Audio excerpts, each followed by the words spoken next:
Is Islam a violent religion? Many people say no, it's not violent by nature. In fact, you can see people who claim to be Christian or claim to be Muslim or claim to be Buddhist or Hindu who are violent. And they would say Muslims only become violent when they're disenfranchised, that is, poor, or when they're prompted to that by the actions of the West or by Israel. Others would say, well, perhaps Islam as a religion isn't violent in its nature, but that elements of it foster violence in a way that other religions do not foster violence. There's an important element to keep in mind in debating this, and it goes beyond just what you observe. Okay, Christianity and Islam are similar in that each of them have a central authority that all adherents are supposed to follow. Now, this isn't true of Hinduism or Buddhism. Christians are expected to follow the example of Jesus Christ and to obey the New Testament. Islam also has a primary authority. It, on the other hand, is supposed to follow the example of Muhammad and follow the content in the Quran. And so the authority is the important element to consider, not just whether some Christians or some Muslims or some Hindus commit violence. And there's a big contrast between the authority of Christians and the authority in Islam. Now, as you know, Muslims are expected to follow the Quran. Now, the Quran is different than the New Testament in how it's structured. The New Testament includes some biographies of Jesus and then some letters to the churches which describe the theology and practices that Christians are to follow. The Quran is different. There are 114 surahs, which are independent revelations that in most cases aren't related to each other. So they aren't like chapters of a book, the way there are chapters of a gospel. Rather, they're independent revelations. So these surahs are important. And what you see in them is that in many of the surahs, Muhammad calls Muslims to fight wars for him and even threatens Muslims with hell if they don't fight with and for him. In fact, 14 of the 114 surahs call Muslims to fight non-Muslims and Muslims who they consider to be hypocrites. These 14 surahs include number 2, 3, 4, 8, 9, 22, 30, 33, 47, 48, 54, 59, 61, and 65. This is especially true of what they call the Medina surahs, that is, those written in the last decade of Muhammad's life from the city of Medina. 12 of those 30 talk about warfare and call Muslims to fight, because this is really what Muhammad focused his life on for these last 10 years. In these surahs, the word fight, kill, destroy are in there frequently. And much of what they say in this last part of Muhammad's life is about warfare. There's at least 7 battles that Muslims fight, which are described in these surahs. They also took slaves and had sex with these slaves or forced them to become wives in some cases. In these surahs, there's one phrase that repeats frequently, which is, those who believe fight in the cause of Allah. This is in Surah 2, 3, 4, and others. My index or glossary in my Quran never once lists the word kindness or love.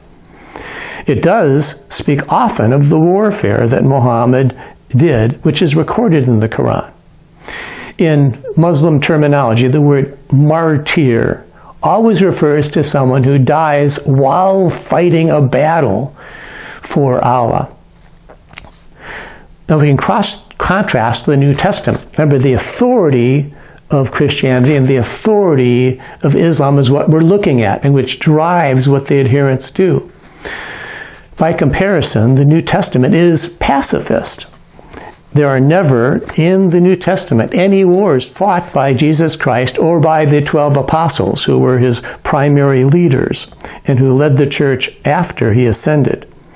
The New Testament is pacifist. It says, those who use the sword will perish by the sword. It talks about extending the kingdom, but by preaching, never by violence. It talks about turning the other cheek. It talks about converting centurions who were officers in the Roman armies by preaching to them, not by fighting them. The New Testament speaks of Christians being persecuted, that is, being beaten, being imprisoned, even being killed. But they never fight back. The word martyr is actually a Greek word which comes from the New Testament, which means someone who witnesses to, who speaks for the faith, not someone who fights for it and dies while fighting a battle. So the New Testament is very pronouncedly pacifist. Well, what about the Old Testament? Well, Christians, although they see truth in the Old Testament, are not bound to follow it. That's why it's called the Old Testament, that is, discontinued. So Christians do not follow the commands of the Old Testament or the practices such as kosher eating, circumcision, the civil laws that were designed to guide the society. Christians are not bound to follow the festivals that the Jews were commanded to follow, nor the temple sacrifices. So it's the New Testament that guides the thinking, the doctrine, the practice of Christians, and it's nonviolent. Okay, so that's the written authorities of Islam and Christianity. What about the persons, the founders? Because this is important. Now, a Christian asks, what would Jesus Christ do? A Muslim would ask, what would Muhammad do in this situation? Now, there's some things about Muhammad in the Quran, but not that much. It's not like it has a life of Jesus in the Quran, life of Muhammad in the Quran, the way there's the life of Jesus in the New Testament. And so they depend on what's called the Hadith. The Hadith are stories of Muhammad, which were recorded by people who knew him or by people who knew him.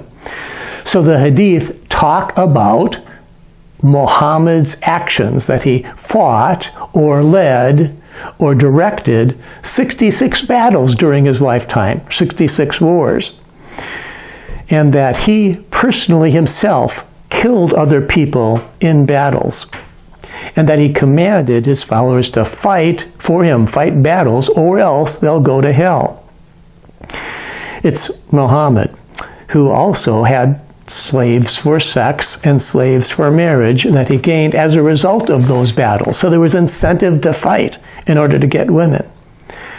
These are contained in two sources, actually several sources, which are compilations of stories, the Hadith. One of them is a 6-volume by Sunan an-Nasi.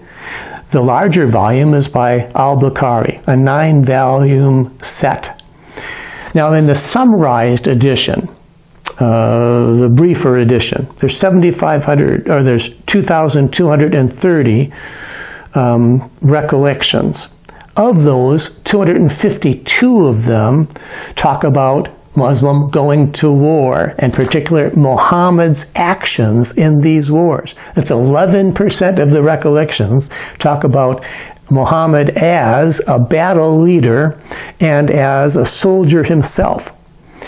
Two of the sections, which are called books, Book 53 and 57, are entirely about war, and not about war in the figurative sense, but rather about war in the literal sense of fighting, doing battle.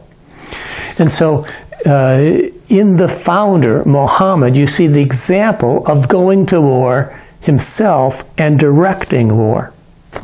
This is one of the reasons it's in Islam from its founding. Now, sometimes people compare the difference between Sunni and Shia Muslims and comparing it to a difference between Catholics and Protestants. It's quite different than that. What happened was, when Muhammad died, they had a problem. He didn't have a son who would inherit his leadership. And so some of the people wanted to follow other leaders who were active during Muhammad's lifetime. Those are the Sunnis. The Shias wanted to follow his son-in-law, or Ali. This resulted in a war between Muslims, and Ali himself was killed. And so the call to prayer is the same for Sunnis and Shias, except in the Shia call to prayer, it mentions Ali as the one they're devoted to. And so they're reminded every time they hear the call to prayer that the other Muslims killed their chosen leader, Ali. And so this is ingrained in Islam from the start, in its founders, the Prophet Muhammad, and then also his designated followers. Now, the rift in Christianity could only be remotely the same if, for instance, the 12 apostles killed the Apostle Paul and didn't accept, let's say, Luke and John as their authorities. There's nothing like that in Christianity. And so it's ingrained in Islam and in all the hadith. The hadith definitely talk about Muhammad participating in wars, fighting himself, directing battles, and calling his followers to fight battles. And if they wouldn't, that they'd be sent to hell. And if they would, they'd be rewarded. So the content of the Quran has violence and fosters violence in a way that the content of the New Testament does not. And the example of Muhammad, their prophet, fosters violence in Islam in a way that the example of Jesus Christ does not.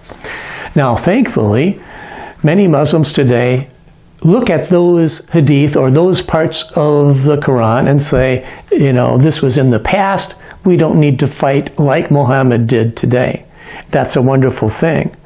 But still, those violent parts are very blatant in the Quran and in the example of Muhammad. Jesus Christ is quite different. If you ask, what would Jesus Christ do? Well, you see, he teaches against violence. He says, love your enemies, turn the other cheek. Jesus Christ never killed anyone, never committed any violence against anyone, never took slaves for sex or other purposes. And when he was betrayed, when he went to trial, when he went to the cross, he did not fight back, and he told his followers not to fight back. In fact, at Gethsemane, when he was arrested, Peter took out his sword or his long knife. Jesus told him to put it away. And so he specifically told his followers not to fight back. In the New Testament, the word martyr is not someone who dies in battle. Rather, it's someone who dies innocently at the hand of a lynch mob or a government. The word martyr just means witness, not someone who fights in a war. Now, the United States is not a Christian nation. Now, certainly there are some laws or practices which are based on Christian practice, but it's not a Christian nation. In fact, a whole lot of Christians in the United States oppose much of the culture, much of the immorality, much of the practices or policies of the United States government, including their battles. Western armies are national armies, not Christian armies. Violence is really ingrained in the human nature. It's in every culture, every time period. It's in people who follow every religion. It's in every government. But when Christians commit violence, it's in opposition to the example of Jesus and in opposition to the content of the New Testament. Whereas if Muslims commit violence, it's very much following the example of Muhammad and following the instructions in the Quran. And this is why Islam fosters violence in a way that Christianity and other world religions do not. Extremist Muslims and extremist imams are not the primary problem.